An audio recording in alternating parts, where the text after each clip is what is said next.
Hello. Yes. Good evening sir. Sir good evening. माझा आवाज येतोय तुम्हाला? Yes yes. आणि माझा येतोय? हो, येतोय येतोय. Yes sir. तर सर्वप्रथम आपलं खूप खूप स्वागत सर या धन्यवाद सर. लाईव्ह इंटरव्ह्यू मध्ये. तर थोडी वेळ टाइम देखील झालेला आहे इंटरव्ह्यूचा. जी तर सर. आपण सुरुवात करूया लाईव्ह इंस्टाग्राम मुलाखतीला. इन्व्हिटेशन सर्वप्रथम साठी थँक्यू सर. हा, तुमचे खूप खूप धन्यवाद की तुमच्या एवढ्या बिझी शेड्यूल मधून तुम्ही थोडासा टाइम आम्हाला काढून दिला, त्याबद्दल मनापासून धन्यवाद. येस तर सर. इंटरव्ह्यू चालू करण्याआधी थोडंसं इंट्रोडक्शन देतो आमच्या पेजचं.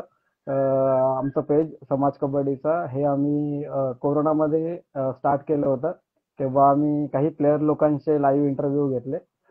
माझ्याबरोबर माझा एक पार्टनर असतो अमय शिंदे, त्याची ही कल्पना होती. त्यांनी हे पेज चालू केलं होतं. मला एक इंटरव्ह्यू घेण्यासाठी त्यांनी सांगितलं की दादा आपण असं असं चालू करूया.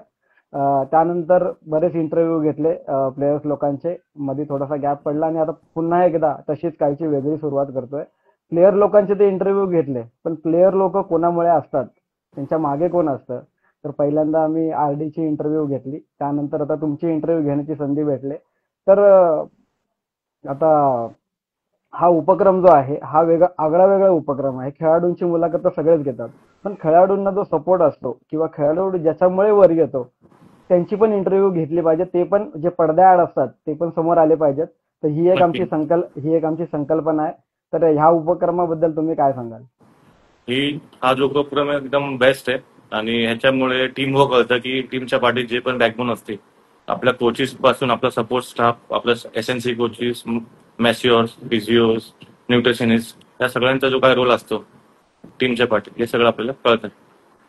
नक्कीच सर. त्यानंतर आता सुरुवात करूया. सुरुवात करत असताना सरांचं इंट्रोडक्शन द्यायची तशी काही गरज नाही, कारण सरांना भरपूर सगळेच ओळखतात आणि सरांनी काय काय केलं, सरांचे अचिव्हमेंट ह्या देखील सर्वांना माहिती आहे. तरी पण प्रेक्षकांच्या माहितीसाठी आपण पाहतोय एक भारतातील फिजिओ मधलं एक गाजलेलं नाव म्हणजे अर्थात डॉक्टर थँक्यू. महेश शिंदे. भारतीय संघाचे फिजिओथेरपिस्ट. तसंच आपण त्यांना प्रो कबड्डी मध्ये देखील पाहिलं. पटना पायरेट्स असेल किंवा गुजरात टायटन्स बरोबर एक अप्रतिम किंवा एक उत्कृष्ट फिजिओथेरपी सध्याच्या कंडिशन मध्ये जर आपण पाहायला गेलं तर भारतातील एकमेव प्रसिद्ध असे फिजिओथेरपिस्ट महेश सर आपल्या समोर आहेत आणि त्यांची थँक्यू इंटरव्ह्यू सर. आपण आता थोड्याच वेळात चालू करणार आहोत. तर धन्यवाद. सुरुवात करूया आपण याच्याबद्दल. आता सुरुवात करत असताना सरांना पहिला प्रश्न हाच असेल की आपण शिकत असताना फिजिओथेरपी शिकणं ह्याकडे कसं काय वळलात तुम्ही सर? सो बेसिकली 2013 मध्ये मी जस्ट पास आउट झालो. आणि त्याच्यानंतर माझं असं होतं की मेडिकल मधली कुठली तरी फील्ड चूज केली पाहिजे. ओके. तर बेसिकली मला डेंटिस्ट्री म्हणजे आपले डेंटलला ऍडमिशन भेटलेलं आहे, बट त्यामध्ये काही इंटरेस्ट नव्हतं. आणि त्याच टाइमला मी एक मॅच पाहिलेली, इंडिया वर्सेस ऑस्ट्रेलिया, आणि त्याच्यामध्ये युवराज सिंगला इंजुरी झालेली. आणि ओके. त्याच्यामध्ये ते बॅग घेऊन येतात, काहीतरी असं एक सलकम झाली. मग मी तो थोडा रिसर्च केला. मग त्याच्यामध्ये कळालं की स्पोर्ट्स फिजिओथेरपी नावाची एक डिफरंट ब्रांच आहे. ती पण मेडिकलचीच ब्रांच आहे, पण ती ऑन फील्ड आहे. आणि ओके. स्पोर्ट्समध्ये इंटरेस्ट असल्यामुळे मग त्याच्यावर रिसर्च केला. आणि पुढे यात येईल त्या काळात त्याची गरज वाढेल, म्हणून मला असं बरोबर. वाटलं की ते आपण चूज केलं पाहिजे करिअर पॉईंट ऑफ व्ह्यू. बरोबर. तर त्यानंतर आता समजा आपले व्ह्युअर्स देखील पाहत आहेत, जर physiotherapy as a career choose करायचं असेल तर त्यासाठी काय केलं पाहिजे? सर आता फिजिओथेरपीला चूज करायचं आहे तर आपल्याला पहिला बेसिक आपलं 12th सायन्स ठेवावं लागतं, पीसीबी ओके. ग्रुप. त्याच्यामध्ये आपल्याला प्रॉपर मार्क्स पाहिजे अकॉर्डिंग टू द तुमचा मेरिट. मग ते हम्म. केल्यावर तुम्हाला 4.5 वर्षाचे कोर्सेस असतात. आता आपले जे फेमस कॉलेजेस आहेत, डी वाय पाटील, हम्म.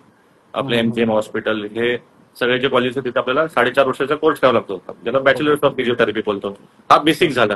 मग त्याच्यामध्ये अजून 2 वर्षाचा ऍडव्हान्स कोर्सेस असतात, मास्टर्स बोलतो आपण प्रोग्राम. मग ओके. त्याच्यामध्ये स्पोर्ट्स आलं, न्यूरोलॉजिकल आलं, ज्याच्यामध्ये पॅरालिसिस वगैरे आपण केसेस बघतो. मग ओके. जिरॅट्रिक, ओल्ड एज, मग असं ओके. पूर्ण 2 वर्षाचे कोर्सेस असतात. मग ते झाल्यानंतर अजून 1 वर्षाचा फेलोशिप प्रोग्राम असतो, त्याला आपण बोलतो स्पोर्ट्स मेडिसिन. मग टोटल हे 4.5 प्लस 2 प्लस 7.5 वर्षाचा प्रोग्राम असतो एक ओके. सक्सेसफुल स्पोर्ट्स फिजिओ बनण्यासाठी. ओके.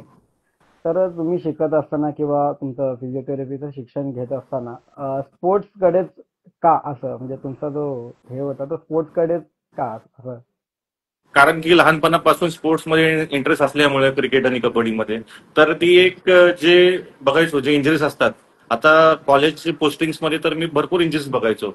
म्हणजे जे ओल्ड एज इंजरीज बघायचो, पण एसीएल इंजरी आली ते काहीतरी थोडं ऍडव्हान्स वाटलं. त्याच्यामध्ये आपण थोडं नॉलेज गेन केलं पाहिजे आणि त्याला आपण कसं क्युअर करू शकतो आणि रिटर्न टू स्पोर्ट्स कसं करू शकतो ते मला ओके. थोडं आवडलं आणि त्याच्यामध्ये रिसर्च करता करता माझा इंटरेस्ट डेव्हलप झाला. ओके. आता स्पोर्ट्समध्ये स्पेसिफिक विचारायचं झालं तर कबड्डीबद्दल इंटरेस्ट कसा काय वाढला आणि कबड्डीमध्येच आपण असं जावं फिजिओथेरपिस्ट म्हणून हे कसं काय मनामध्ये आलं किंवा ह्याची आवड कशी काय आपल्याला कबड्डीबद्दलची? आता सर्वप्रथम कबड्डी आपल्या मातीचा खेळ आहे. बरोबर. तर मी प्रॉपर आहे मुंबईमध्ये. हम्म. तर मग मी जेव्हा कोविड होतं 2019 नंतर मग मी पास आउट झालो. नंतर मला एक स्पेसिफिक स्पोर्ट्स चूज करायचा होता आणि कबड्डी हा एक आपला ट्रेडिशनल स्पोर्ट्स आहे. आता मग फुटबॉल बघतो, रग्बी बघतो किंवा दुसरं आणि क्रिकेट बघतो, हे एक वेस्टर्न वेस्टर्न स्पोर्ट्स आहेत. त्याच्यामध्ये हो. तरी सगळे ऍथलीट्स वगैरे लिटरेट असतात, लिटरसी हो. रेट जास्त आहे आणि आपल्या कबड्डी एक बरोबर. ट्रेडिशनल स्पोर्ट्स आणि आपला स्पोर्ट्स आणि त्याच्यामध्ये थोडं इंटरेस्ट मला. आता कसं क्विक स्पोर्ट्स आहे हा. आणि थोडी बघण्याची आवड पण वाढली आणि त्याच्यामध्ये इंजरीचं प्रिव्हॅलन्स रेट आहे ते खूप आहे कॉन्टॅक्ट बरोबर. स्पोर्ट असल्यामुळे. आता क्रिकेट बरोबर. नॉन कॉन्टॅक्ट स्पोर्ट आहे, त्याच्यामध्ये एवढ्या सिव्हिअर इंजरीज नसतात आणि बरोबर. कबड्डी आपला हा कॉन्टॅक्ट स्पोर्ट आहे. तर मग बरोबर आहे. त्या इंजरीजची सिव्हिरिटी बघून त्याला क्युअर करणं आणि ओके. कबड्डी एकदा बघायला स्टार्ट केली तो डेव्हलप असा झाली की नंतर मग मी दुसऱ्या स्पोर्ट्सकडे लक्ष नाही दिलं. कारण कारण कबड्डीशी जो कोणी जॉईंट होतो जो कोणी जोडतो कबड्डी बरोबर त्याला तिथून बाहेर निघायची परत इच्छा होत नाही कारण खेळत येस. कारण तो खेळतच आहे. तर कबड्डीमध्ये जॉईन झाल्यानंतर नंतरचा जो तुमचा प्रवास आम्ही पाहिला की प्रो कबड्डी असेल, भारतीय संघ असेल, तो प्रवास कसा होता आणि तिथपर्यंत तुम्ही कसे पोहोचलात? मी पास आउट झालो 2018 मध्ये बॅचलर्स. नंतर 2 वर्षाचा कोविडचा काळ आला. तर मग कोविडच्या काळामध्ये सगळं बंद होतं. म्हणजे ऑलमोस्ट सगळे क्वारंटीन होते. त्याच्यामध्ये स्पोर्ट्स पण स्टार्ट नव्हते किंवा नाही. तर मग बेसिकली जे आपले भारताचे एशियन गोल्ड मेडलिस्ट प्लेअर आहेत, हा. नितीन दादा मतने, हम्म. ते हम्म. आमचेच, माझं जे गाव आहे आमच्या जिल्ह्याचे आहेत. मग त्या टायमाला त्यांचं ऑपरेटिव्ह झालं, एसीएल ऑपरेटिव्ह प्रो कबड्डी नंतर. मग त्या टायमाला सगळं क्वारंटीन होतं आणि जो मी पहिल्या ऍथलीट जे डील केले जे पण इंडियन हम्म. आपले गोल्ड मेडलिस्ट आहेत, हम्म. हम्म. मग त्यांच्यासोबत मी काम केलं त्यांच्या रिया प्रोसेसला. नंतर मग त्यांनी मला भरपूर सहकार्याने गायडन्स केलं की तुमचा एवढा ट्रीटमेंट प्रोटोकॉल एवढा छान आहे, रिकव्हरी चांगली आहे, तर तुम्ही असं नाही असं. कारण की ते आपलं एक महाराष्ट्राचं मोठं नाव आहे कबड्डी हो. क्षेत्रात, नक्की. एशियन गेम्स आणि प्लस प्रो कबड्डीमध्ये. हो. आणि त्यांनी भरपूर लोकांना पण सपोर्ट केलाय, गाईड केलंय. हो. मग ते बोलले डॉक्टर तुम्ही आमच्या काळात आला पाहिजे होता, तुम्ही अजून बेस्ट केला. पण त्यांनी मला फुल गाईड केलं की डॉक्टर असं करा, हे केलं तुम्हाला अजून ऍडव्हान्स, अजून तुम्हाला प्रोग्रेस प्राप्त होईल. मग त्यांचं मार्गदर्शन भेटलं. मग ते झाल्यानंतर मग आपले मुंबई कबड्डी शहरचे 2 खेळाडू आहेत आपले, जे आता शिवछत्रपती, तर आपले पंकज मोहिते सगळ्यात हा. फेमस नाव आहे, आणि आपले अजिंक्य कापरे, ते माझ्या नंतरचे 2 म्हणजे ऍथलीट्स, त्यांच्यासोबत मी डील केलं. मग ते झाल्यानंतर मग आपले मुंबई कबड्डी असोसिएशनचे जे सेक्रेटरी आहेत, रिस्पेक्टेड विश्वास मोरे सर, हा. त्यांनी पण खूप मुंबई कबड्डी असोसिएशन पासून मला सपोर्ट केला की ऍज अ फिजिओ. मग त्यांना पण माहिती आहे की एक टीम मध्ये फिजिओचा रोल काही आहे आणि बरोबर आहे. फिजिओ एक फील्डवर काय करतो. आणि त्यांनी मग आपल्या मुंबई कबड्डी असोसिएशनच्या सगळ्या मॅचेस असतात किंवा हम्म. सगळे स्टेट टुर्नामेंट असतात, त्यांनी फिजिओथेरपी हा जो पोस्ट असते तिथं कंपल्सरी ठेवली की तिथं फिजिओ असलाच पाहिजे ऑन फील्ड. बरोबर. त्यांनी बरोबर. सपोर्ट केला. मग त्यानंतर मग आता स्टेट झाल्यानंतर मग प्रो कबड्डी सगळ्यात मोठा प्लॅटफॉर्म आहे. तर मग मी प्रो कबड्डीसाठी अप्लाय केलं. अप्लाय केल्यानंतर मग एक इंटरव्ह्यू सगळे झाले. नंतर मग आपले जे महाराष्ट्राचे खेळाडू आहेत ते आपले गिरीश दादा वगैरे, आणि एक आपले मॅच्युअर आहेत सागर, जे हा. पुणेरी पडल्याचे होते. मग त्यांनी माझा रेफरन्स दिला पटना पायरेट्स मध्ये. ओके. ते मॅनेजर त्यांना रेफरन्स दिला की फिजिओ चांगले आहेत. मग तिथं मला पहिली संधी भेटली पटना पायरेट्स सोबत काम करायची. आणि मग मी 3 वर्ष काम केलं पटना पायरेट्स सोबत. आणि त्याच्यानंतर मग एशियन गेम्सला पण सेम सिनारी होता, भरपूर ऍप्लिकेशन्स होते आणि ऍप्लिकेशन नंतर 12-13 फिजिओसनी इंटरव्ह्यूज दिलेले. आणि त्याच्यामध्ये माझा जो सीव्हीचा जो वेटेज होता, 3 सीझन्स पटना पायरेट्स नाव मोठं आहे ना. नक्कीच. हो. हा, आणि त्याच्यामुळे परत काही रेफरन्सेसने मला हेल्प केलं, जसं बोललो विश्वास सर वगैरे, हा. आणि मी आपल्या आरती बारी मॅम, की तुम्ही असं हम्म. नाही डॉक्टर असं केलं पाहिजे. तर हे हा. माझं इंडिया सिलेक्शन झालं. नंतर मग इंडियन एशियन गेम्स आपलं गोल्ड आलं, एशियन कबड्डी चॅम्पियनशिपचं हो. गोल्ड आलं. आणि त्यानंतर मग आपलं गुजरात जायंट्स मी जॉईन केली. तिथून मला संधी आली, मग ती जॉईन केली. हो. कारण एक उल्लेख करायचा राहूनच गेला जेव्हा भारतीय कबड्डी संघाने गोल्ड मेडल पटकावलं होतं एशियन्स गेम मध्ये, त्यामध्ये तुमचा देखील तेवढाच मोलाचा वाटा होता त्यामध्ये. तो आम्ही विसरू शकत नाही. लक्षात आहे आमच्या पण तो देखील. तर हा एकूणच प्रवास किंवा याचा अनुभव कशा प्रकारे होता? एक प्रो कबड्डी पाहायला गेलं तर प्रो कबड्डीचा किंवा भारतीय संघाबरोबर काम करत असताना दोन्ही जे अनुभव होते ते आपले कसे होते? दोन्ही टुर्नामेंट्स मध्ये जमीन आसमानचा फरक आहे. आता प्रो कबड्डी आहे ती आपली प्रायव्हेट लीग आहे आणि बरोबर, जे एशियन गेम्स आहे ते आपलं पूर्ण एशिया खंडातलं सगळ्यात मोठी टुर्नामेंट आहे. आणि बरोबर, प्रो कबड्डीमध्ये आपले 22 मॅचेस असतात. आपल्याला चान्सेस भरपूर असतात मॅच जिंकलो किंवा हारून. तिथं आपल्याला एकच चान्स असतो, तिकडे जिंकलो किंवा आणि आपल्या तिथं देशाचा प्रश्न असतो. आणि बरोबर, प्रो कबड्डी मध्ये खेळणं प्रेशर थोडं कमी असतं ऍज कम्पेअर्ड टू आपण एशियन गेम्स मध्ये पाहिलंय. बरोबर आहे. प्रो कबड्डीमध्ये कसं की पॉईंट गेला तर आपल्याला परत चान्स असतो घ्यायचा किंवा मॅचेस असतात आपल्याकडे तेवढं ऍडव्हान्टेज असतं. आणि एशियन गेम्स मध्ये जर एखादी जरी सिली मिस्टेक झाली तर मग त्याचं प्रेशर अंडर होऊन मग ते आपण मॅच हारू शकतो. तर हे दोन बरोबर आहे. मेजरली फरक आहेत एशियन गेम्स आणि प्रो कबड्डीचा. बरोबर आहे. तुम्ही ॲज अ फिजिओथेरपिस्ट तुमचा म्हणजे ॲज अ फिजिओथेरपिस्ट काय अनुभव होता, की कशा प्रकारच्या इंजरीज तिथे तुम्हाला टॅकल कराव्या लागल्या किंवा कशा प्रकारे तिथून प्लेयर्सना तुम्हाला मदत करावी लागली, एखादी इंजरी असेल किंवा काय असेल किंवा भारतीय संघाबरोबर काम करत असताना तेव्हा ॲज अ फिजिओथेरपिस्ट तो अनुभव कसा होता किंवा काय काय घडला घटना त्यावेळेस काही? तो बेसिकली एशियन गेम्सच्या आधी आपली प्री सिजनल कॅम्प होती, त्याला आपण पिरियडायझेशन बोलतो. तर त्याच्यामध्ये कसं आहे 12 महिने आधी कॅम्प असते. तर आपले 6 सेंटर्सला दिल्लीमध्ये, पटियालामध्ये आणि आपल्या बँगलोर सेंटर्सला कॅम्प होती. तर ओके. त्यामध्ये प्लेयर्सचं सीझनच्या आधी कंडिशनिंग आपण करतो. तर बरोबर. ते कंडिशनिंग अशा प्रकारे पाहिजे की त्यांना एशियन गेम्सला कोणती इंजरी नाही झाली पाहिजे. मग त्याच्यामध्ये आपण एन्डोरन्स बिल्डिंग करतो, स्ट्रेंथ, स्टेबिलिटी आणि एजिलिटी.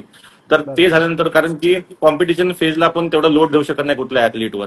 ते एक झालं. परत प्रत्येक ऍथलीट्सचे जे आपण टॅबलेट्स देतो, तुम्हाला माहिती आहे हा डोपिंग हा मोठा प्रकार आहे.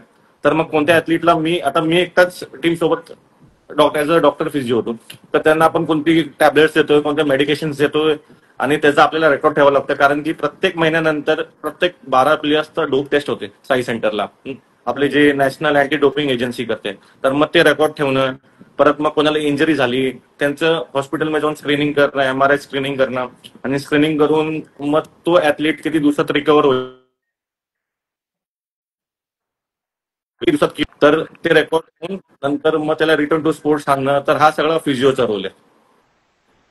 Okay sir. तर आता तुम्ही ह्यामध्ये बोलत असताना एक विषय काढलाच आहे डोपिंगचा. तर वळणार आहोत डोपिंगकडे. तर डोपिंग ही जी गोष्ट आहे, तर ते डोपिंगचं असंच म्हणावं लागेल की एक क्रीडा क्षेत्राला लागलेली एक कीड आहे एका प्रकारे ती, डोपिंग म्हणजे. बरोबर आहे. तर त्याबद्दल तुमचं मत काय आहे? आता आधी तरी डोपिंगचं एवढं एज्युकेशन नव्हतं ऍथलीट्स मध्ये. आता नाडाने एक चांगला पर्स्पेक्टिव्ह काढलाय की सगळ्यांना डोपिंगचं एज्युकेशन झालं पाहिजे. डोपिंग काय असतं, डोपिंगचे प्रकार काय असतात, त्याचे डू आणि डोंट्स काय आहेत. तर नाडाने एक उपक्रम चालू केलाय. त्याचा एक शॉर्ट कोर्स असा एज्युकेशनल कोर्स, तो सगळ्या ऍथलीट्सचा एशियन गेम्सला जायच्या आधी घेतलेला आहे.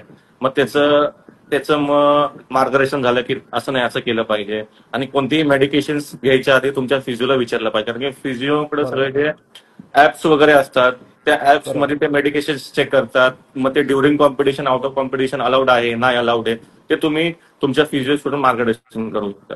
आणि आता जे पण आपले जे आता मोठे मोठे ऍथलीट्स आहेत ते तर मला विचारतात की तुम ही मेडिसिन घेऊ की नको. मग ते एक ऍप असतं नाडाचं, त्याच्यामध्ये आपण ते मेडिसिन टाकायचं, आपला स्पोर्ट्स यूज करायचा आणि आपलं बरोबर, डिस्क्रिप्शन टाकायचं. मग ते तुम्हाला बरोबर. सगळे डिस्क्रिप्शन येतात की किती दिवस आहे, काय आहे, डोपिंगचा काय अर्थ आहे, घेतलं पाहिजे की नाही घेतलं पाहिजे असं. तर तुम्ही सांगितलं त्याबद्दल. पण सर पाहायला गेलं तर आत्ता ह्या मोमेंटला इंडियामध्ये म्हणजे क्रीडा क्षेत्रामध्ये डोपिंग हा प्रकार बंद झाला आहे की नाही? ऍक्च्युली डोपिंग हा फॅक्टर आपण जज करू शकत नाही बंद झालाय की नाही. कारण की ओके. आता नाडाच्या प्रत्येक वर्षी लिस्ट निघतात, त्यात व्हेरियस स्पोर्ट्स ते पण डोपिंगचं प्रमाण खूप त्या एज्युकेशन आणि त्या प्रकारे कमी झालेलं आहे पहिल्यापेक्षा. ओके. तर हे तुम्ही ह्या लाईव्हद्वारे प्लेयर्स लोकांना कसं काय आव्हान कराल, की डोपिंग पासून दूर राहण्यासाठी काय आव्हान कराल या लाईव्हमध्ये? की त्याचे एक ह्याच्यामध्ये डिसएडव्हान्टेज वगैरे काही असतात त्याचे? पहिलं जर डोपिंगचं सगळ्यात मोठं डिसएडव्हान्टेज जर पॉझिटिव्ह आलं तर तुम्हाला बॅन पिरियड असतो 3 किंवा 4 वर्ष, depend on the drug. Second जे ऍडव्हान्टेज असतं की तुमची हेल्थ अफेक्ट करतं, तुमचे हार्मोनल इम्बॅलन्सेस खूप अफेक्ट होतात त्याच्यामुळे. त्याच्यामुळे तुमची किडनी आणि लिव्हरवर फंक्शनिंगचं फ्युचरमध्ये भरपूर त्रास होतो. इन जनरल ते तुमचं हेल्थ आणि फिटनेसवर भरपूर फ्युचरमध्ये अफेक्ट करतं. तर मी सुद्धा या लाईव्हद्वारे सरांनी जसं सांगितलं सर्व खेळाडूंना नक्की विनंती नक्की असेल की डोपिंग नक्की. ह्या गोष्टीपासून आपण सर्वांनी दूर राहिलं पाहिजे. जे काही आहे ते आपण आपली स्ट्रेंथ जी आहे ती फिजिकली आपण किंवा नॅचरली वाढवली पाहिजे आणि डोपिंग नक्की सर. पासून दूर राहिलं पाहिजे. सर वळूया थोडंसं पुढे इंटरव्ह्यू मध्ये की सर आपण आता स्पोर्ट्स पाहिलं स्पेसिफिकली कबड्डी बद्दल बोलूया आपण. तर कबड्डीमध्ये पाहायला गेलं तर पहिले मातीवर होती कबड्डी, त्यानंतर मॅटवर आली. तर तुम्हाला काय वाटतं की मातीवर होतं तेव्हा कशा प्रकारच्या इंजुरीज होत्या आणि आता मॅटवर आलंय तर कशा प्रकारच्या इंजुरीज आहेत?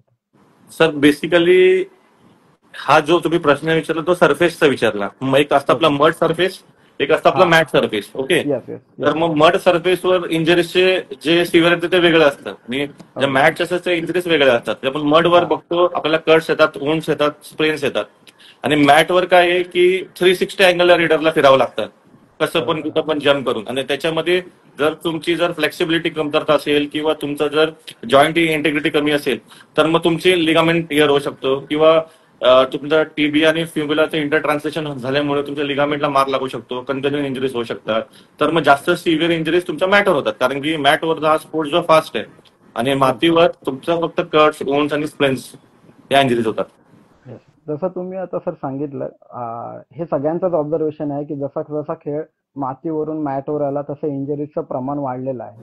तुम्ही ज्या इंजरीजचं नाव घेतलं त्या इंजरीज जर एखाद्या प्लेअरला झाल्या तर त्या इंजरीज मधून त्यांनी रिकवर कसं व्हावं? पहिलं तरी फॉर एक्झाम्पल कुठल्याही ऍथलीटला किंवा कुठल्या खेळाडूला इंजुरी झाली तर पहिलं आपण आयसिंग केलं पाहिजे. झालं आयसिंग केलं पाहिजे, कारण की डायरेक्ट तुम्हाला स्कॅन करून 1 किंवा 2 दिवसात तुम्हाला प्रॉपर रिझल्ट येत नाही, कारण की त्याला इंटरनल इफ्युजन आणि इंटरनल स्वेलिंग असते.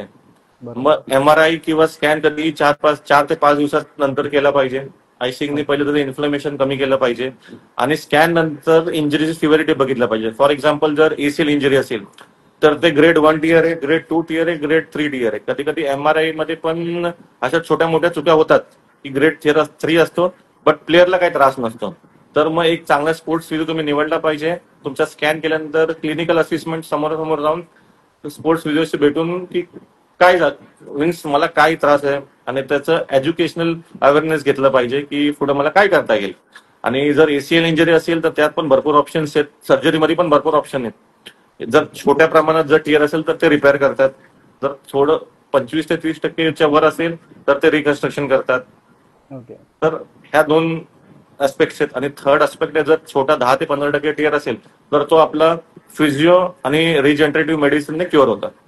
ओके. सर जसं आता काही लोक असतात त्यांना ह्या सर्व कन्सेप्ट जे असतात जसं ACL वगैरे आहे त्या सर्व कन्सेप्ट माहिती नसतात, तर त्या कन्सेप्ट किंवा त्याचे फुल फॉर्म जे असतात त्या काय कन्सेप्ट असतात हे थोडंसं तुम्ही खोलून सांगितलं तर बरं होईल. काय काय सर, मला नाही कळलं प्रश्न. जसं ACL वगैरे तुम्ही सांगितलं, जसं हा. सर्वांनाच माहिती नसतं की ACL काय असतं किंवा त्याचा फुल फॉर्म काय असतं, तर त्याबद्दल थोडंसं जर तुम्ही खोलून सांगितलं इथे तर तो बरं होईल. बेसिकली ACLचा फुल फॉर्म आहे अँटीरियर क्रुशिएट लिगामेंट. तुमच्या गुडघ्यातली सर्वात महत्वाची लिगामेंट असते, जे ओके. तुम्ही जम्प करता किंवा तुम्ही पटकन फिरून टो टच मारता किंवा रनिंग अँड टच मारता तर तुमचा जी मुवमेंट, नीची मुवमेंट सगळ्यात करणारी बेसिक सगळ्यात महत्वाची लिगामेंट असते ती ACL लिगामेंट असते. ओके. आणि त्याचं टिअरचं प्रमाण भरपूर असते, कारण की तुमचे हॅमस्ट्रिंग आणि क्वाड्रिसेप्स जे मसल ओके. त्याला होल्ड करतात त्याची स्ट्रेंथ तेवढी नसते, मग ते लोड पूर्ण ACL होतं, तिथं टिअर होती. ओके. Thank you sir. त्यानंतर माझा प्रश्न असा असेल की इंजरी न होण्यासाठी प्लेयर लोकांनी काय केलं पाहिजे? इंजरी पासून दूर राहण्यासाठी किंवा इंजरी टाळण्यासाठी कशा प्रकारे फिटनेस केला पाहिजे किंवा कशा प्रकारे राहिलं पाहिजे? सो ह्याच्यामध्ये इंजरी अवॉइड करण्यासाठी किंवा इंजरी टाळण्यासाठी तरी प्लेयर लोकांनी ऑफ सीझन, आता पिरियडायझेशन मध्ये 3 प्रकार असतात: बिफोर कॉम्पिटिशन फेज, ड्युरिंग हम्म. कॉम्पिटिशन आणि आफ्टर कॉम्पिटिशन. तर त्याच्यामध्ये आफ्टर कॉम्पिटिशन ते प्रॉपर कंडिशनिंग केलं पाहिजे. कंडिशनिंग इन द सेन्स की कुठलेही वर्कआउट करून चालत नाही, त्याच्यामध्ये स्पेसिफिक ड्रिल्स असतात, तुमचे स्पेसिफिक सर्किट ट्रेनिंग असते. आता कबड्डीमध्ये काय महत्वाचं आहे, ऍजिलिटी आणि स्पीड. तर ऍजिलिटी म्हणजे side to side turn twisting movement होते, तर त्या रिपिटिव्ह थेरा बँड, रेजिस्टंट बँडने तेवढे त्याचे मुवमेंट्स तुम्हाला ते युज टू करायचे आहेत. कारण की तुम्हाला मॅटवर गेलं ते अवघड नाही झाले पाहिजे. आणि दुसरं जे आहे तुमचं न्यूट्रिशन आणि सप्लिमेंट प्रॉपर पाहिजे. आता बेसिकली सगळे खेळाडू एवढे सप्लिमेंट्स घेतात की त्याच्यामध्ये आपल्या बॉडीचं पाण्याची कमतरता कमी असते. त्याला आपण बरोबर. इलेक्ट्रोलाइट इम्बॅलन्स बोलतो. तर ते इलेक्ट्रोलाइट इम्बॅलन्स ते आपण बॅलन्स केलं पाहिजे. आणि त्याच्यानंतर तुमचं वॉर्मअप आणि कूल डाऊन. आता कबड्डीमध्ये मी पाहिलंय की प्लेअर लोक डायरेक्ट येऊन खेळतात. हम्म. वॉर्मअप नसतं, स्ट्रेचिंग नसते. बरोबर. मग ते नसल्यामुळे तुमची लॅक ऑफ फ्लेक्सिबिलिटी असते तुमच्या जॉईंट्सची. बरोबर. तुमच्या मसलची जर लॅक ऑफ फ्लेक्सिबिलिटी असेल तर तिथं मग तो लोडिंग पूर्ण नी किंवा अँकलवर येऊन ते टेअर होण्याची शक्यता भरपूर असते. तर हे तुम्ही थोड्याफार गोष्टी लक्षात ठेवल्या पाहिजे. वॉर्मअप आणि कूलडाऊन पण भरपूर महत्वाच्या गोष्टी असतात. तर नक्कीच सरांनी जसं सांगितलं की प्रॅक्टिस चालू करण्याआधी असं किंवा कुठली मॅच खेळण्याआधी वॉर्मअप करणं हे फार गरजेचं आहे. तसा अजून एक प्रश्न असा होता की शोल्डर डिसलोकेशन किंवा शोल्डर इंजुरीज ह्या पण खूप हल्ली पाहायला मिळतात. कारण मी पण स्वतः पाहत असतो कबड्डी, खूप आमच्या पाहिलेत मी जेव्हा पण. टीम बरोबर असतो. तर ह्याचं म्हणजे ह्या कशा प्रकारे होतात किंवा ह्याचं रिझन काय असू शकतं किंवा ह्या कशा प्रकारे टाळल्या पाहिजे? तर बेसिकली आपला जो शोल्डर जॉईंट आहे हा एका हम्म. जॉईंट नाहीये. त्याच्यामध्ये 7 वेगवेगळे जॉईंट असतात. आपला ग्लिनोह्युमरल जॉईंट असतो, स्टर्नोक्लॅव्हिक्युलर जॉईंट असतो, ईसी जॉईंट असतो, स्कॅप्युलोह्युमरल जॉईंट असतो. तर याच्यात बेसिकली 4 ते 5 वेगवेगळे जॉईंट आहेत आणि त्यात पण एक 4 ते 5 महत्वाच्या लिगामेंट्स आहेत. तर मग बेसिकली शोल्डर उतरणे हा तुमचा हम्म. शोल्डर जो आहे तो ball and socket type joint आहे. तर मग ओके. जे बॉल अँड सॉकेट असतात, जर फॉर एक्झाम्पल हम्म. हम्म. आता खेळाडूची स्ट्रेंथ नसेल शोल्डरमध्ये आणि कबड्डीमध्ये तर तुम्हाला दणका बसला तर ते लगेच उतरतो. कारण की बरोबर. तिथं लॅक्सिटी आहे लिगामेंटची. तर ती लिगामेंटची लॅक्सिटी अवॉइड करण्यासाठी प्रॉपर स्पेसिफिक मसल स्ट्रेनिंग केलं पाहिजे. आणि दुसऱ्या इंजरीज झाल्या त्या टेंडिनायटिस इंजरीज. ते तुमचे जे स्नायू असतात त्याच्यावर मार बसतो आणि मार बरोबर. बसल्यामुळे त्यावेळेस तर आपल्याला काही जाणवत नाही, पण थोड्या दिवसाने ते भरपूर पेन करतं. नंतर मग आपल्याला ते कळतं की तिथे इंजरी झालेली आहे. तर बरोबर. बेसिकली शोल्डरची इंजरी अवॉइड करण्यासाठी शोल्डर उतरणे किंवा बसवणे त्याच्यामध्ये हम्म. आपल्याला शोल्डरचे ओव्हरऑल मसल्स आहे, तुमचे रोटेटर कफ मसल्स आले, तुमचे डेल्टॉइड मसल झाले, तुमचे परत सुप्रास्पायनेटस स्कॅप्युलर सगळे मसल्स तुम्हाला व्यायाम करणं महत्वाचं आहे. कारण की कॉन्टॅक्ट स्पोर्ट्स आहे कबड्डी हम्म. आणि त्यात तरी तुम्ही कॉन्टॅक्ट तुम्ही अवॉइड करू शकतच नाही. तर बेसिकली बरोबर. स्ट्रेंथ असणं भरपूर महत्वाचं. बरोबर. तर आता थोडंसं हे तर झालं स्पोर्ट्स बद्दल. काही आपले व्ह्युअर्स आहेत जिमला पण जातात. जिम मध्ये पण आपण काही लोकांना इंजरी होताना पाहिलंय. तर जिम मध्ये ज्या प्रकारे इंजरी होतात किंवा त्या कशा प्रकारच्या इंजरी असतात किंवा त्या देखील कशा प्रकारे टाळल्या पाहिजे? जिम मध्ये बेसिकली जे होतात ते लोअर बॅकच्या इंजरीज होतात. ओके. कारण की लोअर बॅकच्या इंजरीज काय होतात, कारण की त्याचं टेक्निक आणि त्याचं मेथड चुकीचं असतं लिफ्टिंग करायचं. आणि जिम मध्ये कसं असतं की आपल्या बॉडीचा एक आरपीएम असतो. आता फॉर एक्झाम्पल मी आहे, तुम्ही आहात, तर तुमचं आरपीएम कॅल्क्युलेशन वेगळं असेल. आता मी जर 75 किलो उचललं ते तुम्ही उचलू शकत नाहीये. बरोबर आहे. तर प्रत्येकाचं स्पेसिफिक आरपीएम असतं. त्यानुसार आपण प्रॉपर ट्रेनिंग मेथड अप्लाय केलं पाहिजे. जर प्रॉपर ट्रेनिंग मेथड आपण अप्लाय करतोय तर 99% इंजरीचे चान्सेस भरपूर कमी असतात. ओके. तर सर्व व्ह्युअर्स जे कोणी जिमला जातात त्यांनी ह्याच्याकडे लक्ष दिलं पाहिजे. कशा येस. प्रकारे जिम केले पाहिजे, कशा प्रकारे इंजुरीज पासून दूर राहिलं पाहिजे. सर ह्यानंतर अजून एक प्रश्न तुमचं आपण करिअर बद्दल पाहिलं तुम्ही प्रो कबड्डी किंवा भारतीय संघाबद्दल. तर हे सर्व करत असताना तुम्हाला जो एक सपोर्ट असतो किंवा बॅकबोन जी असते ह्या सर्व ह्याच्यासाठी, तर ते कोण होतं तुमच्या ह्याच्यामध्ये किंवा कोणाकोणाचा सपोर्ट तुम्हाला या सर्व करिअर किंवा या सर्व ह्याच्यामध्ये प्रवासामध्ये तुम्हाला भेटला? तो बेसिकली मी आधी पण नाव घेतलंय. आमचे जे विश्वास मोरे सर आहेत ते एक झाले. परत मग आपल्या आरती पारी मॅम झाल्यात. परत मग आपले जे राष्ट्रीय इंटरनॅशनल खेळाडू नितीन मदने दादा, परत गिरीश दादा झाले. परत मग एक आपल्या महाराष्ट्राचं फेमस नाव आहे श्रीकांत भैया, हा. श्रीकांत दादा. हा. त्यांनी पण भरपूर गाईड केलंय मला की तुमचा ट्रीटमेंट प्रोटोकॉल या पद्धतीने असला पाहिजे. कारण की खेळाडू असे असतात कबड्डीचे. तर त्यांनी पण आता मी रिसेंटली आपलं सेटअप ओपन केलं स्पोर्ट्स लॅब आपल्या पनवेलमध्ये. तर हा. त्याच्यामध्ये पण त्यांचा एक मोलाचा वाटा आहे सपोर्ट करण्यासाठी. पण आपले एक अक्षय बोडके झाले, आपले जे हम्म. पुण्याचे खेळाडू जे माझ्यासोबत पटना पायरेट्सला सीझन मनवलं होतं, तो आम्ही दोघं हो. एकत्र होतो. परत हो. ते एक झाले. परत ह्या सर्वांनी मला खूप सहकार्याने मदत केलेली आहे. नक्कीच सर. त्यानंतर मी असा एक प्रश्न विचारू इच्छितो तुम्हाला की तुम्ही आजपर्यंत जे खूप साऱ्या खेळाडूंचं तुम्ही रिहॅब केलेला आहे, त्यापैकी एखादी अशी एकदम सिव्हिअर इंजुरी जे आजपर्यंत तुम्ही त्याचा रिहॅब केला असेल किंवा त्यांना रिकव्हर केलं असेल, अशी कोणता प्लेअर होता आणि त्यांना कोणती इंजुरी झाली होती कबड्डीमध्ये का? कबड्डीमध्येच? अं, असं तरी इंडिया कॅम्पला असं कोण होतं की ज्याला सिव्हिअर, कारण की सगळे आपले इंटरनॅशनल खेळाडू आहेत. हा. त्यांना ते त्यांचे जे ट्रेनिंग टाइम असतात त्याच्या व्यतिरिक्त पण स्वतःहून जाऊन एक्सरसाइजेस करायचे. छोटे तरी छोटे मोठे मायक्रो इंजरीज असतात प्रत्येक खेळाडूमध्ये. त्या तरी ऑलमोस्ट सगळ्यांना असतात, कारण कबड्डी खेळात तर इंजरीज मायक्रो इंजरीज असतात. असे मेजर इंजरी कोणाला नव्हते. हम्म. आणि असं नॅशनल लेवलला आणि असं क्लिनिकल लेवलला मी बघितलेलं आहे, एसीएल इंजरीज भरपूर असतात. मग ते रिटर्न टू स्पोर्ट्स होण्यासाठी त्यांना मार्गदर्शन अधीन असतं. मग ते प्रॉपर रिहॅबच्या द्वारे, रिहॅब एक सगळ्यात महत्वाची गोष्ट आहे. आणि रिहॅब आणि प्रीहॅब ह्या दोन वेगळ्या गोष्टी आहेत. तर ह्या दोन गोष्टी प्रत्येक खेळाडूने अप्लाय केल्या पाहिजेत त्यांच्या ट्रेनिंग मेथडमध्ये किंवा खेळण्याच्या आधी.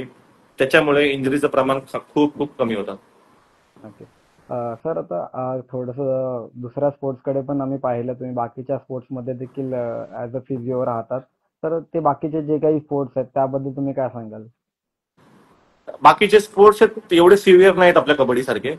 हम्म. बाकीच्या स्पोर्ट्समध्ये कसं आहे की कॉन्टॅक्ट होत नाही. आता मी व्हॉलीबॉल टीम सोबत पण होतो. मग त्यांचं हा. जे ट्रेनिंग पॅटर्न आहे ते वेगळं असतं, कारण की वेस्टर्न स्पोर्ट आहे. ठीक आहे. ओके. 99% खेळाडूंना माहिती असतं की मला काय करायचंय. सायकोलॉजिकल पण भरपूर ठाम असणं भरपूर महत्वाचं, स्ट्रॉंग पाहिजे सायकोलॉजिकल. मग बाकीच्या स्पोर्ट्समध्ये ट्रेनिंग मेथड पण वेगळे असतात, कंपनी सारखे नसतात. ओके. आणि व्हॉलीबॉलमध्ये काम केल्यानंतर मी पाहिलं की कबड्डीचे पोरं भरपूर मेहनत करतात कम्पेअर टू व्हॉलीबॉल. नक्कीच सर. त्याच्या व्यतिरिक्त आपण कुठल्या कुठल्या स्पोर्ट्समध्ये ॲज अ फिजिओ काम केलेलं आहे? जसं मी व्हॉलीबॉल तुम्ही सांगितलं. मी फुटबॉलमध्ये केलेलं आहे, western Indian football association Maharashtra स्टेटसाठी. हे खूप आधी केलं, पण फुटबॉलमध्ये एवढा इंटरेस्ट डेव्हलप नाही झाला. त्यानंतर व्हॉलीबॉलमध्ये केलेलं आहे आणि कबड्डीमध्ये केलेलं आहे. ओके. तर आता भरपूर साऱ्या स्पोर्ट्सचं तुम्ही नाव घेतलं, तरी पण तुम्हाला म्हणजे असं आवडता स्पोर्ट्स त्यामध्ये कोणता वाटतो? आवडता कबड्डी स्पोर्ट तर मला आवड लिटरली मी बोलतोय की मला कबड्डी हा माझा खूप आवडता स्पोर्ट्स. आणि त्याच्या व्यतिरिक्त जर एखादा खेळ म्हटलं तर तुम्हाला कबड्डी क्रिकेट. व्यतिरिक्त cricket second cricket second top most cricket. तर क्रिकेटमध्ये देखील तुम्ही ॲज अ फिजिओ काम केलेलं आहे. येस. तर त्याबद्दल तू देखील थोडंसं सांगू शकता? क्रिकेटमध्ये काय क्रिकेटमध्ये इंजरी? आपण कसं असतं, क्रिकेटमध्ये आपलं एवढं कोऑर्डिनेशन असतं कम्पेअर टू कबड्डी. इंजरीज होत नाहीत. जर इंजरीज जरी झाले तर मग तेवढ्या खेळाडूला बाहेर येऊन टाइम असतो आत जायला. ओके. तसं कबड्डीमध्ये नसतं. कबड्डी एक क्विक स्पोर्ट्स आहे, 40 मिनिटं आहेत, त्याला परत खेळाडूला आत जायचं किंवा बाहेर जायचं. ओके. तर आता तुम्ही जसं सांगितलं की प्रीहॅब आणि रिहॅब ह्या दोन गोष्टी फार महत्त्वाच्या आहेत. तर त्याबद्दल त्यामध्ये काय काय असलं पाहिजे किंवा ते कशा प्रकारे केलं पाहिजे त्याबद्दल थोडंसं खुलून तुम्ही इन्फॉर्मेशन दिलीत तर बरं होईल प्लेयर्सना. तर बेसिकली आपल्या प्रिहॅब आणि रिहॅब मध्ये फरक असा आहे की प्रिहॅब आपण केव्हा करतो, इंजरी अवॉइड करण्यासाठी. Okay. To avoid injury it is known as prehab. आणि ओके. इंजरी नंतर रिटर्न टू स्पोर्ट्स येण्यासाठी आपण रिहॅब करतो. For okay. एक्झाम्पल कुठल्या खेळाडूला जर एसीएल इंजरी झाली आहे किंवा शोल्डर इंजरी झाली आहे, तर मग तो ऑपरेटिव्ह जाणार असेल, हम्म. तर मग ऑपरेशनच्या जायच्या आधी पण रिहॅब केला पाहिजे. कारण की ऑपरेशन नंतर आपली जे मसलची ॲट्रॉफी होते, मसलची स्ट्रेंथ कमी होते आणि दोन्ही पायांमध्ये तुम्ही फरक बघू शकता, एक मोठा एक बारीक दिसतो. तर मग ऑपरेशनच्या जायच्या आधी जे व्यायाम करतो आपण त्याला प्रिहॅब बोलतो. आणि ऑपरेशन नंतर जे व्यायाम करतो रिटर्न टू स्पोर्ट्स होण्यासाठी आपण त्याला रिहॅब बोलतो. ओके. तर हे दोन मेजर फॅक्टर आहेत, रिहॅब आणि प्रिहॅब. Okay sir. तर नंतर आपण वळूया की पनवेलमध्ये जसं तुमचं सेंटर आहे, ते तुम्ही तिथे देखील रिहॅबचं आपलं चालू असतं. तर त्याबद्दल तुम्ही सांगा जरा, की आपल्या खेळाडूंना देखील त्याची माहिती भेटली पाहिजे त्या सेंटरबद्दल. तो बेसिकली हे पनवेल आपलं न्यू पनवेलला आहे. ओके. आपलं पनवेल स्टेशन पासून 5 मिनिटावर आहे. हा. जर तुम्ही बाय रोड येताय तर आपलं खांदा कॉलनी समजा. आणि okay. Basically purely sports rehab centre आहे. तर इथं मेजरली आपले जे कबड्डीचे आणि व्हॉलीबॉलचे ऍथलीट्स येतात, तर मग हम्म. पहिलं तर त्यांचं आपल्याला इंजरीचं आपण कन्सल्टेशन आणि गायडन्स करतो ऍथलीटला प्रत्येक, की तुमचं हे केलं पाहिजे. तुम्हाला हा त्रास आहे तर तुम्हाला सर्जिकल गेलं पाहिजे, नाही गेलं पाहिजे. तर विना सर्जिकल जाता पण आपण जर त्यात बेस्ट करू शकतो तर ते आहे. आपल्याकडे शॉक थेरपी नावाची ऍडव्हान्स ट्रीटमेंट आहे. परत कपिंग आणि ड्राय निडलिंग भरपूर चालणाऱ्या ट्रीटमेंट आहेत. त्याच्या व्यतिरिक्त कायरोप्रॅक्टिक तुम्हाला माहिती आहे, कायरोप्रॅक्टिक एक प्रकार आहे जे आपण बोन्स हाडकं बोन्स आपण क्लिक करतो खटखट ते. आणि त्याच्या व्यतिरिक्त आपल्याकडे प्रियाब आणि रियाब ज्या जे उपचार आहेत ते उपलब्ध आहेत आपल्या क्लिनिकमध्ये. ओके. सर, जसं तुम्ही आता काही ट्रीटमेंटची नावं घेतली त्यामध्ये बऱ्याच होत्या. कायरोपॅथिक जसं म्हटलं तुम्ही, किंवा कपिंग म्हटलं, निडलिंग म्हटलं. तर ह्या ज्या गोष्टी आहेत त्या एक एक प्रत्येकाबद्दल थोडी थोडी इन्फॉर्मेशन जर तुम्ही दिली तर बरोबर. जसं निडलिंग असेल, कपिंग असेल आणि सो त्याच्याबद्दल. बेसिकली जे आपलं ड्राय निडलिंग आहे ते आपण कसं मसल टाईटनेस, आपलं ट्रिगर पॉइंट्स ते असतात. त्याच्यावर आपण एक आपली निडल असते 0.25 mm ची, ती अप्लाय करतो आणि ते अप्लाय केल्यानंतर आपण ती फिशरिंग करतो. त्याच्यामुळे आपलं जी मसल, आपण त्याला फेशिया बोलतो, मसल आणि स्किन ते रिलीज होते आणि ते रिलीज झाल्यामुळे टाईटनेस कमी होतो. तर एक ड्राय निडलिंग बद्दल आहे. आणि कपिंग जी आपली ट्रीटमेंट असते ती आपली बॅक किंवा आपली मसलची मोबिलिटी वाढवण्यासाठी आपण यूज करतो. ते आपण कप्स अप्लाय करतो. त्याची पण एक पद्धत असते सायंटिफिक, कुठे कप लावले पाहिजेत, कुठे अप्लाय केलं पाहिजे. कप्स लावून आपण ते फंक्शनल त्याचे मुवमेंट्स करून घेतो, बॅकच्या असू दे किंवा नीच्या.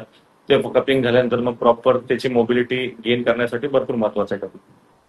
तर कपिंग आपण कधी केली पाहिजे किंवा त्याचे फायदे काय काय आहेत? तर बेसिकली कपिंगचे पण भरपूर प्रकार आहेत. एक तर ड्राय कपिंग असतं, एक वेट कपिंग असतं. तर मग फॉर एक्झाम्पल आता कॉम्पिटिशन फेज मध्ये आपण उद्या मॅच आहे तर आज संध्याकाळी आपण कपिंग करू शकत नाही. कारण की जर तुम्ही कपिंग केलं तर उद्या मॅच आणि उद्या त्याचे ॲलर्जिक रिॲक्शन्स काय बॉडीवर राहिले आणि त्याच्यामुळे इचिंग झालं किंवा स्किन सेन्सिटिव्हिटी काय ऍथलीट्सची कमी असते, तर उद्या मॅच असल्यामुळे तर मॅच असेल तर एक दिवस आधी आपण कधीच करू शकत नाही. तरी त्याचा टाइम पिरियड असतो 3 ते 4 दिवस अगोदर आपल्याला कपिंग करावी लागते कुठल्याही बॉडीवर. आणि वेट जरी कपिंग करायचं असेल तरी एक आठवडा आधी. कारण की जर कुठले ॲलर्जिक रिएक्शन किंवा सेन्सिटिव्हिटी कोणाची स्किनची कमी असेल तर आपल्याला अवॉइड करण्यासाठी वेळ भेटला जाईल. ओके. त्यानंतर तुम्ही अजून एक काय सायरोपॅथ काहीतरी एका गोष्टीचं नाव कायरोप्रॅक्टिक घेतलं. कायरोप्रॅक्टिक आपला वेस्टर्न कॉन्सेप्ट आहे. ह्याच्यामध्ये आपण काय करतो, आपल्या बॉडीची अलाइनमेंट बघतो. अलाइनमेंट कशी आहे, एक शोल्डर वरती एक शोल्डर खाली आहे, स्कॅप्युलरची अलाइनमेंट बघतो. परत मग आपली फीटची अलाइनमेंट बघून त्या पद्धतीने मॅन्युप्युलेशन करतो. तर जर आपण ऍज अ फिजिओ जेव्हा एखाद्या टीमच्या मागे असतात तेव्हा आपल्या डोक्यामध्ये काय विचार चालू असतात किंवा एक काय प्रेशर असतो इंजरी ऍज अ नाही झाली फिजिओ? पाहिजे कोणाला. जर थोडीशी एखादी दुखापत झाली कोणाला, किंवा पायाला लागलं किंवा हाताला वगैरे लागलं, तर तुम्ही कशा प्रकारे तिथे त्यांना परत खेळण्यासाठी परत कसं तयार करता? सो बेसिकली कोणाला जर पहिली इंजरी झाली तर मग आपण सिव्हिरिटी बघतो की तो जास्तच इंजरी आहे की कमी आहे. आणि जरी इंजरी जास्त नसेल तर आपण ऍथलीटला थोड्या वेळ आपण बाहेर घेऊन आयसिंग वगैरे करून, आईस हा सगळ्यात फर्स्ट ट्रीटमेंट. हम्म. नंतर त्याच्यामध्ये आपण त्याला सायकोलॉजिकली त्याला बिल्डअप करतो. तुम्ही टेपिंग नावाचा प्रकार बघितला असेल, टेप्स वगैरे हा, बघितलं असेल बॉडीवर, ते टेप्स हा. करतो स्टेबिलिटीसाठी. आणि नंतर मग सायकोलॉजी त्याला बिल्ड वगैरे, एवढी मोठी इंजिन नाही तो खेळू शकतो. मग सायकोलॉजिकल रिट्रेनिंग पण भरपूर महत्वाचं आहे. त्याला आपण ब्रेन मॅपिंग बोलतो. ओके. तर तुम्ही आता एक टेपिंग बद्दल म्हटला आहात, तर टेपिंग जेव्हा आपल्याला एखाद्या जागेवर इंजरी होते, जसं नी असेल किंवा शोल्डर असेल, तर इंजरी झाल्यानंतर टेपिंग हे किती महत्वाचं आहे त्या जागेवरती, ही कशा प्रकारे केली पाहिजे आणि ते करणं किती महत्वाचं आहे याबद्दल देखील थोडंसं सांगा. For example ligament injury, ACL ligament injury वगैरे असेल तर त्या लिगामेंटची लॅक्सिटी भरपूर असते. आता कबड्डीमध्ये पाठी पुढं होण्याचे मुवमेंट्स भरपूर आहेत. तर त्याच्यामध्ये एक पद्धत असते, आपली नी जी आहे ती फंक्शनली 45 डिग्री असली पाहिजे. त्याच्यामध्ये टिपिलिटी प्रोसिटी पासून आपल्या टिल तुमच्या लॅटरल आणि मिडियल नी जॉईंट पर्यंत ते 25% टेपचा स्ट्रेच पाहिजे. त्याच्यानंतर तुम्ही जेनोमेडी जे नी गॅप्स असतात ते दोन्ही पायात घातले पाहिजे, ओके.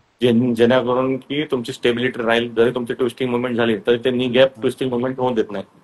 ओके.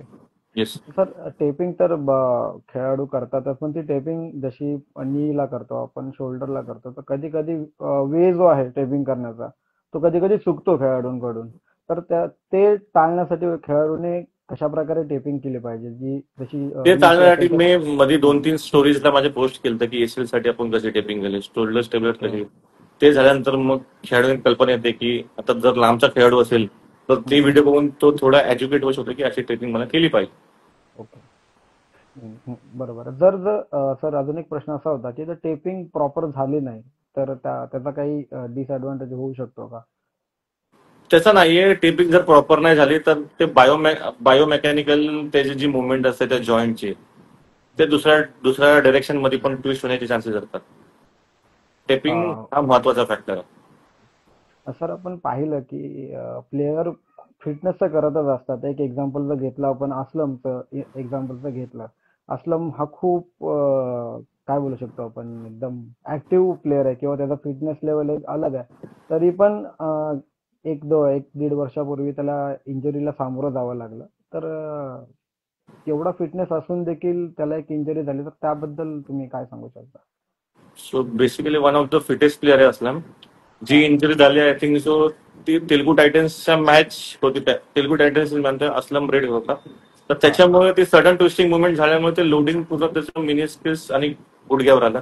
मग ओके. तो एक जे आपलं असतं मेकॅनिझम ऑफ इंजुरी बोलतो आपण, हा. ती सडन मुवमेंट झाली, तो लगेच त्याने पायवर उचलला. तर ओके. ती मुवमेंट एकदम जर्की मुवमेंट झाली, म्हणून ती इंजुरी त्याची इंजुरी प्रोन झाला. तर मी खेळाडूंना हे सांगू इच्छितो की त्याचा फिटनेस एक इंटरनॅशनल लेवल किंवा नॅशनल लेवलला तो खेळत असतो. एवढा फिटनेस करून सुद्धा देखील त्याला इंजुरी झाली. म्हणजे आपण आपण जेव्हा खेळत असतो तेव्हा आपण कुठल्या प्रकारचा किंवा कुठल्या लेवलचा फिटनेस मेंटेन केलं पाहिजे हे आपण ह्यामधून शिकलं पाहिजे. कारण इंजरीज टाळल्या पाहिजेत. कारण इंजरीज जर झाल्या तर आपण एक दीड वर्ष परत मागे जातो त्यामध्ये, आणि येस, परत तेवढंच रिकव्हर करावं लागतं. 100%. परत त्या मुवमेंटला यावं लागतं. परत तेवढं स्पीड, तेवढी एजिलिटी परत आणावी लागते आपल्याला आपल्या ह्याच्यामध्ये. हम्म. तर सर्व खेळाडूंना सांगेन, सरांनी जशी माहिती दिली आतापर्यंत की इंजुरी कशी टाळली पाहिजे किंवा फिटनेस काय लेवलचा ठेवला पाहिजे, तो फिटनेस आपण ठेवला पाहिजे. तर वळूया पुढे सर. तुम्ही इंडियन टीम बद्दल बरोबर होता, पटना पायरेट्स किंवा प्रो कबड्डीमध्ये देखील होता. तर ह्या सर्व टीम बरोबर असताना तुमचा एखादा आवडता खेळाडू किंवा ज्याच्याबरोबर एक चांगली फ्रेंडशिप झाली असा कोण आहे खेळाडू? असा एक चूज केला तर आपला एक सचिन नावाचा प्लेअर आहे, सचिन तन्वर. ओके. आम्ही 3 वर्ष होतो एकत्र पटना पायरेट्स मध्ये, पण एशियन गेम्स मध्ये एकत्र होतो. आणि हा. त्याच्यानंतर मग ते म्हणजे त्याचं असं as a me personal physio होतो हम्म. सचिनसाठी.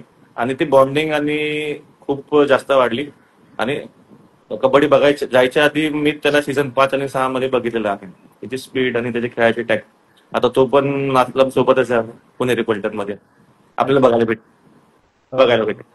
तर तो खेळाडू कशा प्रकारे खेळाडू आहे तो, किंवा त्याचं गेम आपण तर पाहतोच सगळे, किंवा त्यांनी या काही तुमच्या बरोबर जेव्हा असताना काही इंजरीज वगैरे त्याला झाल्या का? तो तर पहिले तर आपण ह्युमॅनिटीची वार्ता केली पाहिजे. एकदम डाऊन टू अर्थ असलेला खेळाडू तो आहे. Yes. एवढा असं जास्त इगो इगो प्रॉब्लेम नाहीये. तो बिना कॅप्टनचा पण त्या टीम मध्ये खेळू शकतो. ते Okay. पटना पायरेट्स मध्ये असं झालेलं आहे की ज्युनियर असून पण त्यांनी दुसऱ्याला कॅप्टनशिप दिलेली आहे. बघ, असं सिनियरिटीचा इगो प्रॉब्लेम नाहीये त्याच्यामध्ये. ओके. आणि त्याच्यामध्ये जे ट्रेनिंग मेथड्स आहेत हम्म. ते तो स्वतःहून एकही ट्रेनिंग सेशन मिस नाही करत. ओके. आणि त्याला त्याला 3 सीझन 9व्या सीझनला त्याला नीला इंजुरी होती, मायक्रो इंजुरी होती, ओके. मिनिस्कस ब्रेक होता. मग त्याच्यासोबत मी एशियन गेम्स मध्ये पण काम केलं. आणि नंतर मग त्याचं मला बॉडी लँग्वेज कळाली की कुठं त्याला काय कधी होऊ शकतं, त्याला कोणते मेडिकेशन सूट होतात आणि कोणते एक्सरसाइज त्याच्या करून घेतलं पाहिजे आणि सायकोलॉजिकली त्याला कसं हँडल केलं पाहिजे. ओके. तर हे एक बॉन्ड डेव्हलप झाल्यामुळेच मला जमलं. ओके.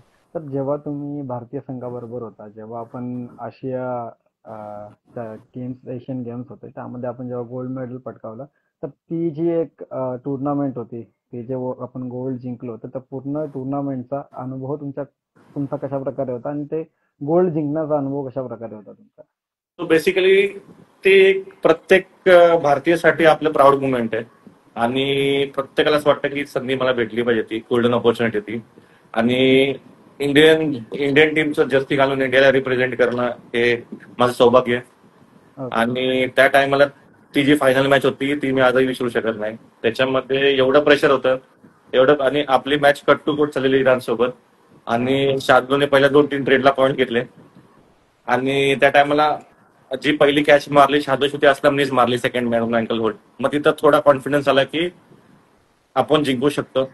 आणि तरी लास्टच्या 1.05 सेकंड पर्यंत मॅच कट टू कट चाललेली, एक एक मॅच एक एक पॉईंटच्या ह्यानेच फरकाने. नंतर मग ते असलमनी शादूला कॅच मारली, नितीन रावलनी आपले सुपर टॅकल केले 2. हा हा आणि सगळ्यात बेस्ट जे खेळले 2-3 खेळाडू ते तर असलम आणि एक आपला सुनील कुमार जो कव्हर आहे. त्याच्या प्रेशरमुळे शादलू तिथं आपल्यावर भारी पडण्याचं जे होतं ते सुनील मुळे त्याचं हिंमत झाली नाही आता यायची. हा आणि एक टीम गेम होता, सगळ्यांनी आपलं आपलं कॉन्ट्रीब्युशन दिलं, पण असलम आणि सुनील त्यात फुल स्वतःचं बेस्ट देऊन आपल्याला जे सुवर्ण पदक जे आपल्याला प्राप्त होणार, आपले इंडियन नॅशनल फ्लॅग, आपलं नॅशनल अँथम, आणि ते पण आपल्या देशाबाहेर चायनामध्ये, एक भरपूर प्राऊड मुवमेंट होता. प्राऊड. जेव्हा मॅच संपली आणि ज्या मोमेंटला जेव्हा असं कळलं की आपण गोल्ड जिंकलो आहे, त्यावेळेस एक मनामध्ये काय फिलिंग होती, तेव्हा काय वाटत होतं? गोल्ड जिंकल्यानंतर ते नंतर मग असंच वाटत होतं की आपण आता काहीतरी आपल्या स्वतःसाठी आणि आपल्या करिअरसाठी आणि आपल्या देशासाठी आपण अचीव्ह केलेला आहे. तो प्राऊड मुवमेंट होता. आणि सगळेच खेळाडू एक युनिटीचा सिम्बॉल होते की एक आपण युनायटेड होऊन एक इंडियासाठी आपलं काम केलेलं आहे. बरं. तर सर, आता मी एक अजून प्रश्न तुम्हाला विचारतो की महाराष्ट्रामध्ये जर पाहायला गेलं, महाराष्ट्रातील कबड्डीमध्ये एक तुमचा आवडता खेळाडू कोणता आहे? ह्याच्यामध्ये तर सगळेच तर आवडतात मला, पण एक जो आवडता खेळाडू आपल्या महाराष्ट्राचा असेल तर मग आपला तो श्रीकांत भैया असेल. ओके. अजून एक प्रश्न असेल ह्या रिलेटेडच. तुम्हाला एक तुमची ड्रीम 7 बनवायची आहे, त्यामध्ये तुम्हाला 7 खेळाडू निवडायचे आहेत, पण महाराष्ट्रातलेच. तर ते पण काय तुम्ही बनवायचे आहे? ड्रीम 7 एक कबड्डीतली महाराष्ट्राची. ड्रीम 7. येस, महाराष्ट्रातील सगळे खेळाडू असले पाहिजेत. आणि ते 7 खेळाडू तुमचे कोण कोण असतील, कशा प्रकारे? 7 खेळाडू. तर मग पहिले तर आपले टॉप मोस्ट 3 रेडर असतील. हा. एक तर आपले श्रीकांत भैया, ओके. एक नितीन दादा, 2 आणि आपला एक पंकज मोहिते. 3 झाले. हे 3 झाले. कव्हर आपला मयूर कदम, ओके. आणि आपले मयूर कदम एक, आणि आपले संकेत सावंत, संकेत. येस. आणि लेफ्ट कॉर्नर आपले गिरीश दा, हा. आणि आपल्यातले राईट कॉर्नर राईट कॉर्नर.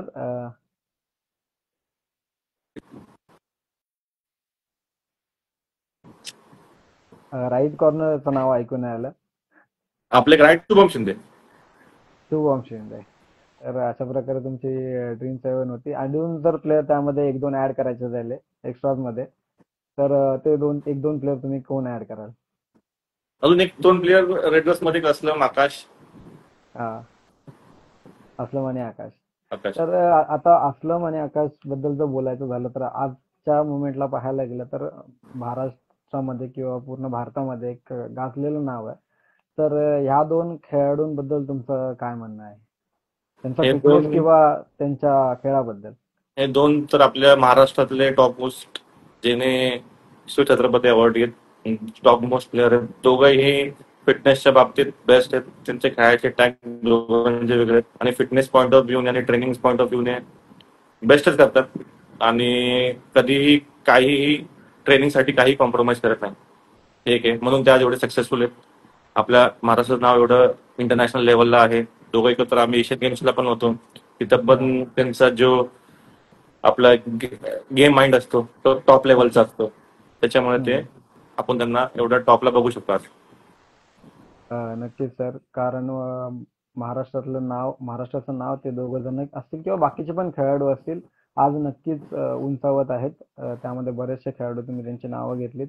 आणि ह्यांच्या आधीही जे खेळाडू खेळले, जसे की नितीन मदने सर असतील किंवा श्रीकांत सर असतील, यांनी देखील महाराष्ट्राचं नाव उज्ज्वल केलं. आणि तोच एक श्रीकांत भैया, त्याची एक परंपरा किंवा तोच एक वसा जो आहे ते आपले नवीन खेळाडू पुढे नेतात. आणि असंच उत्तरोत्तर ते प्रगती करतील आणि महाराष्ट्राचं नाव फक्त भारतात नाही तर पूर्ण जगामध्ये ते उज्ज्वल करतील, अशी आपण आशा करूया. तर सर, आता आपण समाप्तीकडे वळतोय. तर समाप्तीकडे वळत असताना सर्व खेळाडूंना एक तुम्ही ऍज अ फिजिओ एक काय संदेश द्याल सर्व खेळाडूंना? So basically as a physio एक पहिला एक माझी ऍडवाइस असेल की प्रत्येक खेळाडू आहे इंजरी प्रोन गेम आहे, तर पहिला त्यांनी इन्शुरन्स स्वतःचा क्लेम केला पाहिजे. इन्शुरन्स क्लेम केल्यामुळे फ्युचर त्यांना बेनिफिट्स भेटतात, फायनान्शियल सपोर्ट भेटतो. इन्शुरन्स प्रॉपर असला पाहिजे आपल्या रिलेटेड लिगामेंट इंजरी किंवा असा इन्शुरन्स मध्ये पण भरपूर प्रकार आहेत. तर आपली इंजरी क्लेम झाली पाहिजे, त्यातले तुम्ही बेनिफिट बसला पाहिजे, तर इन्शुरन्स असला पाहिजे. एक तर त्यांचं जे ट्रेनिंग मेथड आहे ते प्रॉपर इम्प्रूव्ह केलं पाहिजे. त्यासाठी रिसर्च करून किंवा आपण आपली जी वेबसाईट आहे आणि आपले जे पेज आहे फिजिओ स्पोर्ट्स ते फॉलो करून तुम्ही ऍडवाइस देऊ शकता. आणि कबड्डीसाठी आपण फ्री ऑफ ऍडवाइसेस देतो. आपल्याला माहिती आहे की एवढा फायनान्शियल हाय ग्रेड स्पोर्ट्स नाहीये, तर बरोबर. खेळाडूंचं पण फायनान्शियली बघावं लागतं. तर तुम्ही आपल्या फिजिओ स्पोर्ट्सला फॉलो करून ऍडवाइस विचारू शकता किंवा इथं तुम्ही डायरेक्टली येऊ शकता. नक्कीच सर, तुम्ही जसं सांगितलं, ही जे एक म्हणजे आपण बोलतो ना, ही भावना जी असते ती प्रत्येकाच्या मनामध्ये नसते. कारण तुम्ही जशा प्रकारे सांगितलं की या खेळामध्ये स्पेसिफिकली तेवढं म्हणजे आहे, पण हल्ली सगळ्यांनाच नॉलेज आहे, सगळ्यांकडे मोबाईल वगैरे आहे, तरी पण तेवढा लिटरेट स्पोर्ट नाही आहे जसं तुम्ही म्हटलं. पण ते जे नॉलेज आहे की इंजरीजचं असेल, बाकी सर्व गोष्टींचं असेल, ते त्यांच्यापर्यंत पोहोचलं पाहिजे. किंवा जसं तुम्ही म्हटलं की तुम्ही सुद्धा त्या गोष्टीसाठी तेवढं चार्ज करत नाही, तुम्ही फ्री ऑफ ऍडवाइस देखील देता त्यासाठी. तर हे असं सहजासहजी येत नाही, किंवा हे एक माणसाची एक क्वालिटी असावी लागते आतमध्ये. कारण त्यासाठी तुम्हाला खरंच हॅट्स ऑफ. कारण थँक्यू थँक्यू सगळ्या थँक्यू. सगळे लोक असा विचार नाही करत. कारण कारण आपण एका डेफिनेटली फील्डमध्ये. त्याच्यामध्ये पण अजून भरपूर लोक आहेत जे आपले महाराष्ट्राचे आहेत. आपले संग्राम सर हा झाले, आपले हा दर्शन सर झाले जे पुणेरी हा पलटणचे एसएनसी आहेत, आणि हा त्यांनी पण भरपूर ऍडवायसेबल कॅम्प्स वगैरे असतात त्यांनी घेतलेले आहेत. तर असं मार्गदर्शन असलं पाहिजे खेळाडूंच्या पाठी. नक्कीच सर, असं पाहायला गेलं तर एक ट्रू फॅक्ट पाहायला गेलं तर जेव्हा कोणी पण एखाद्या फील्डमध्ये येतो तेव्हा हल्ली एक बिझनेस बनवतो त्या गोष्टीला. हल्ली आपण डॉक्टर पेशामध्ये देखील पाहतो, काही लोक एकदम म्हणजे बिझनेस सारखं ट्रीट करतात. पण काही लोक तुमच्यासारखे असतात पाहायला गेलं तर. एवढं फ्रीली ऍडवाइस देणं किंवा कॅम्प वगैरे हे करणं किंवा एखादं सेशन्स वगैरे ठेवणं डेफिनेटली. आणि असं समोरून सांगणं की मी अशी ऍडवाइस देऊ शकतो किंवा हे, ती खूप मोठी गोष्ट आहे. कारण थँक्यू सर. आणि ह्या गोष्टीचा सर्व खेळाडूंनी फायदा घेतला पाहिजे सरांकडून. डेफिनेटली. ऍडवाइस कधी पण लागली, इंजरी बद्दल असेल किंवा काही गोष्टींबद्दल असेल, तर सरांशी नक्कीच कॉन्टॅक्ट करा. सरांनी जसं सांगितलं, सरांचं जे रिहॅब सेंटर आहे पनवेलला, सरांचं त्याचं पेज देखील आहे, ते देखील आपण फॉलो करू शकता. त्यावर सरांना मेसेज किंवा सरांचा नंबर देखील आहे, त्यावर कधीही आपण कॉल करू शकता किंवा तिथे व्हिजिट पण करू शकता सरांच्या रिहॅब सेंटरला. तर आता शेवटला मी आज परत एकदा तुम्हाला तोच प्रश्न विचारतो की आपण ही इंटरव्ह्यू आपल्याला देऊन कसं वाटलं, किंवा ह्या आमच्या उपक्रमाबद्दल किंवा ह्या आमच्या पेज बद्दल सो तुम्ही काय बेसिकली सांगाल? हा जो उपक्रम आहे तो कबड्डीसाठी, आज मी जो पण आहे, जेही मला नाव भेटलंय, एक जी मला जी आयडेंटिटी दिली ती कबड्डीने दिली आहे. आणि असे पुढेही भरपूर तुमचे उपक्रम असतील, त्याच्यासाठी पण आपला भरपूर सपोर्ट असेल. कारण की कबड्डीने आपल्याला निर्माण केलंय आणि आपण कबड्डीसाठी छोटं तरी आपलं Yes, श्रेय दिलं पाहिजे. बरोबर आहे. सर, जसं तुम्ही सांगितलं, तर आमचा पण प्रयत्न ज्या दिवशीपासून पेज सुरुवात केलं त्या दिवशीपासून आमचा एकच प्रयत्न आहे. आमचा ह्याच्यापासून काही तुमचा व्हॉइस म्यूट होतोय सर. तुमचा व्हॉइस म्यूट होतोय. एक मिनिट सर. ओके, आता आता ओके, आता ओके, आता ओके. हा, तर आमचं पण एक हेतू हाच आहे, सेल्फलेस हेतू आहे याच्या मागे, की कबड्डी मोठी झाली पाहिजे, कबड्डीतले खेळाडू जे कोणी आहेत ते मोठे झाले पाहिजेत. आणि फक्त खेळाडू नाही, तर जे मागचे जे काय बोलतो आपण कॅरेक्टर्स आहेत त्यामध्ये जसं मागच्या आम्ही इंटरव्ह्यू घेतली, ऋषी धनावडेची घेतली, त्यानंतर आता तुम्ही आहात, अजून बऱ्याच इंटरव्ह्यू घ्यायचे आहेत आम्हाला, जे पडद्या मागचे कॅरेक्टर आहेत त्यांचे इंटरव्ह्यू घ्यायचे आहेत. कारण खेळाडू तर सगळ्यांना दिसतात, पण खेळाडू डेफिनेटली. कोणामुळे दिसतात, त्याच्यामध्ये कोणाचं असं मोलाचा वाटा असतो, ते लोक डेफिनेटली. असे समोर येत नाही. तर त्यांना आम्हाला समोर आणायचं, त्यापैकी एक तुम्ही होतात. आणि तुम्ही खरं सर आम्हाला खूप मोलाची वेळ तुमची दिलीत आणि धन्यवाद तुमचा सर, तुमचं टाइम थँक्यू. दिलात त्याबद्दल खूप खूप धन्यवाद. थँक्यू आणि सर. असंच तुमचं मोलाचं सहकार्य आम्हाला लाभू द्या. खूप खूप धन्यवाद सर. धन्यवाद सर. लाईव्ह एंड झाल्यानंतर तुम्ही ही पोस्ट शेअर करा लाईव्ह, आणि डेफिनेटली. कोलॅब करा आम्हाला. तर पुन्हा एकदा डेफिनेटली. जाता जाता खूप खूप धन्यवाद सर. तुम्हाला पण thank you sir, for Jai Maharashtra. Jai Maharashtra sir. धन्यवाद. Thank you sir. थँक्यू.